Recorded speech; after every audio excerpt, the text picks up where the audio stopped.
হয়, ই গুৱাহাটীত ওলাই গৈছিল, বিয়া কামতে ওলাই গৈছিল। গৈ এতিয়া আমি খবৰটো পাইছোঁ 5টামান বজাত। তাৰ ডেড বডি মানে ৰে'লৱে ষ্টেচন ৰেলৱে ট্ৰেকত পোৱা বুলি, কামাখ্যা ৰেলৱে। খবৰ পাই আমাৰ মানুহ গ'ল তাতে দৌৰা দৌৰিকৈ।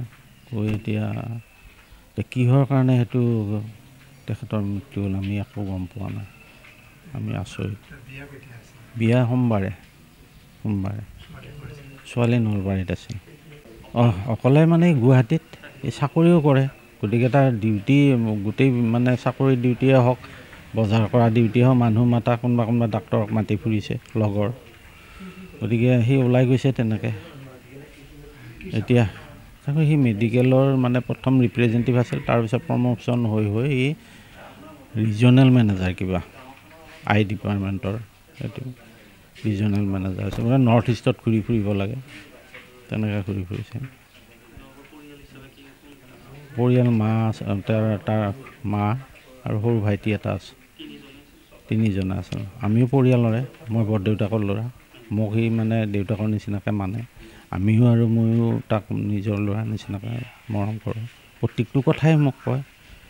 এতিয়া আমাৰ যি মানুহ তাত গৈছিল ৰাতি কালি 9টা বজালৈ আছে, তাতে তেওঁলোকে মানে পুলিচৰ ভাষ্য, তেওঁলোকে হেনো কৈছে এক্সিডেণ্টৰ মানে নমুনাটো চাই এইটো মানে ছুইচাইড কেছ হ'ব পাৰে বুলি, ছুইচাইড কেছ বুলি, কিন্তু সেইটো তেওঁলোকে অনুমানহে কৰিছে।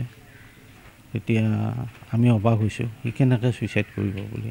একদম মাইডিয়াৰ ল'ৰা, এই অঞ্চলৰ মানুহে ভাল পায়, আমাৰ পৰিয়ালে ভাল পায়, আলহী অতিথিয়ে ভাল পায়, সেই আৰু ইমান জনা বুজা আৰু এনেকুৱা ল'ৰা সি ছুইচাইড কৰিব বুলি আমি সপোনতো ভাবিব পৰা নাই।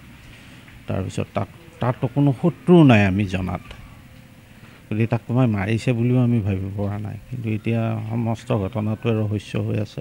এতিয়া পষ্টমৰ্টেম কৰিব, আমাৰ মানুহ গৈ আছে, গৈ পোৱাৰ পিছত পষ্টমৰ্টেমত এতিয়া কি হয়, পুলিচৰ তদন্তত ওলাব আচল এইটো মৃত্যুৰ ৰহস্যটো।